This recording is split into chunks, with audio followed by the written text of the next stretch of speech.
She is the vice president of Savvy Money with an experience of over 12 years in the consumer finance industry. I am living the life that I wanted. I am very happy where I am. Bringing a broad skill set in customer insight, analytics, and product management. People of Indian origin now showing up and making their voices heard. NewsX proudly presents the Waku Diaspora Dialogue with Bhavna Guglani. Well, hello and welcome. You're watching NewsX Waku. My name is Megha, and joining me on the broadcast is Bhavna Guglani from United States of America. Now, she's a Senior Vice President, Product Management at Savvy Money, which is a consumer credit score solutions company based out of California. It's good to have you, Bhavna, on the broadcast with us. Thank you, Megha. It's my pleasure. My first question to you, as I ask all my guests who are on this Diaspora Broadcasting Network, is what brought you to America? How has your journey been? How long have you stayed in America now? And have you fulfilled your American dream? That's a lot of questions. So let me break it down and go back memory lane. I moved, my path to the US was not straight, which means that I came to the US via London, spent a little bit of time in France and Singapore, and then came to the US. Am I fulfilling my American dream? I think I am. I am living the life that I wanted. I am very happy where I am. Had I not been happy in India, I think I would have. But yes, it's been a journey that I'm happy with. I moved to the US in 2005 after I graduated from INSEAD, which is a business school located in France and Singapore. I graduated in 2005, moved to the US. I worked with HSBC for about 3 years, a pretty popular bank in India, and then moved to a company called Savvy Money. I joined this really tiny startup in the Bay Area. I was employee number 4, and I'm still there. Very proud to say it is not a startup anymore. We're a profitable company. We've made it grow from 0 to about a $200 million valuation in about 10 years. That's brilliant. That's commendable. And in fact, that was my question. The fact that, you starting off your journey in this insipid startup, and you've taken it great guns, strides ahead. How have you climbed the ladder of success? It's not a linear journey ever. Of course. The startup itself had at least 2 deaths and 3 infusions that made a big difference. We saw our best growth during COVID, which is commendable, as well as ironic, considering that we help people with their credit scores, which is very unique in the US, not very commonly used across the world, where we were thinking that our business might get impacted because of COVID, because people were losing jobs. However, we saw that digitization of lending became very popular in the US. So therefore, we saw our revenues grow double every year for the last about 2 years, putting us on a very successful path at the moment. That's brilliant. And being a woman, was it relatively more difficult to climb the ladder of success and be at the position you are senior management number 4 in your company at this point of time? And also, I'm very curious to understand, had this journey been taken in India, would it have been doubly or triply more hard? Most of the time you're doing your job. You're doing what needs to be done at the moment, as well as you're taking charge of the strategy of the company. However, it's interesting that I have sat back sometimes and found that I'm the only woman in the room. It's not just white males, it's just the fact that many times I've been the only woman in the room. And every time I have thought about it and said, I hope I'm being a good role model for the others who want to follow that path. Mhm. I'm hoping that I am giving a way of how people can do their jobs, whether it's in my own company or even otherwise in the various networks that I'm part of. Okay, interesting to know that. In fact, because over here as well, when you're working in an environment that is filled with men, it kind of becomes difficult to ascertain your power and your authority. And that's something obviously women are breaking, shattering the glass ceiling as we grow along and step along the way. But and okay, all right. So since you've spoken about being a woman, being an Indian woman in America and succeeding all the way through the top. How has your experience been as part of the Indian diaspora community in America? The Indian community per se is very successful.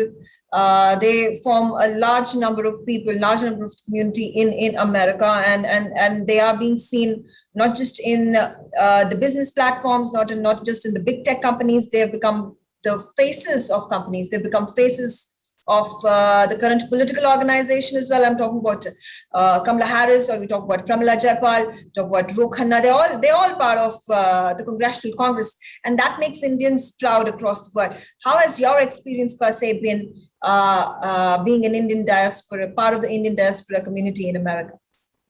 Absolutely. You know, I used to live in the Bay Area about till 10 years ago. And we saw the power that you're seeing or you're talking about in the media now, 10 years ago. We were seeing the influence at the local level. You were seeing people being elected. Ro Khanna was popular 5-7 years ago in the Bay Area before he became popular for everybody else. I moved to Austin, Texas about 10 years ago. I live in Austin. And I remember distinctly feeling that, oh, you feel like a minority. There is less influence. However, it's been very interesting how you not only see the Indian diaspora, but people of Indian origin now showing up and making their voices heard. You know, the fact that people who look like me, you know, makes a difference to a lot of people here. And that has shown up not only in brown people showing up in elections, but also brown people making an impact and voting. So the voting numbers of Asians are much higher here in Austin than the other, the Hispanics or the whites and so on. So that's been an interesting development that I have seen locally here, where there's a bigger participation than ever before from our community. Mm-hmm. So do you think at this point of time, the Indian community per se is at a leverage in allowing for more of these legislations to pass in the Senate and both the houses and allow for significant changes if needed for especially the welfare of the Indian community living in America?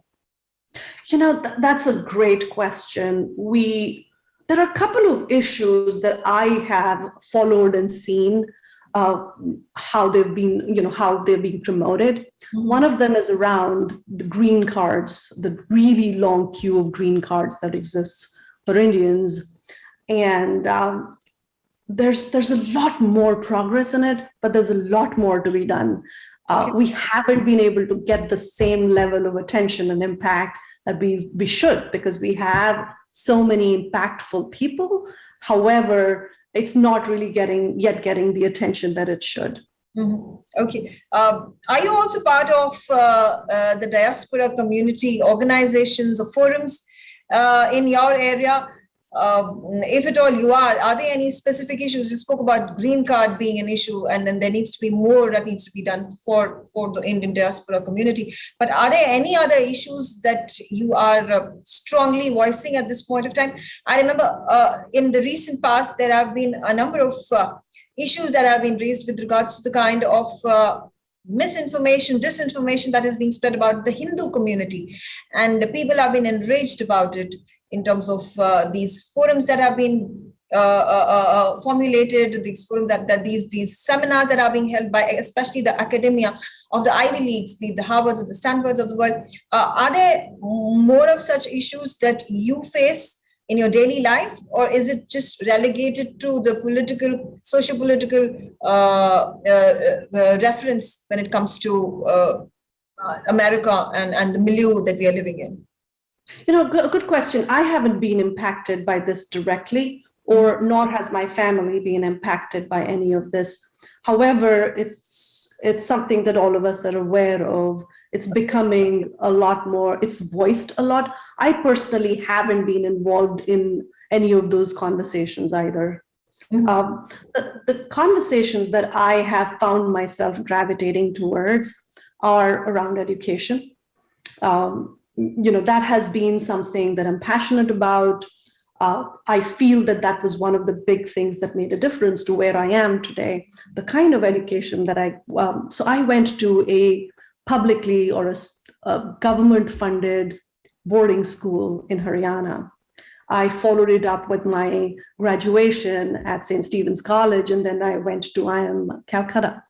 All of these schools I look back and I say, oh my God, how cheap were they? My middle-class parents were able to send me to really, really good schools, which set me up for success. Mm-hmm.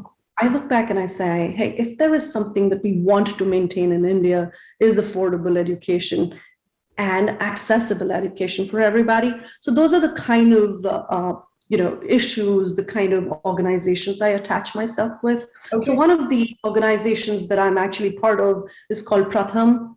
Okay. It's a pretty large nonprofit in India. It's headed by Dr. Rukmini Banerjee. It educates about 5 million students every year between grades 3 to 5. So that's an organization that I actually talk a lot about, okay. As well as contribute to, as well as raise funds for. Thank you, Bhavna, for joining me on this very special broadcast. It has been great talking to you and understanding your life story, and a story of yet another Indian who has made it fantastically well in America and made the Indians across the world very, very proud. Thank you, Megha. It was my pleasure to be here and talk to you. Newsex's ITV network have proudly launched the WAKU Diaspora Broadcasting Network. WAKU DBN will be India's first mainstream platform dedicated to the diaspora community. Help support us, become WAKU patrons at memboro.com/WAKU. You will get the first access to our interviews, make recommendations, merchandise access, ask questions, and get a shout out of thanks on our TV shows.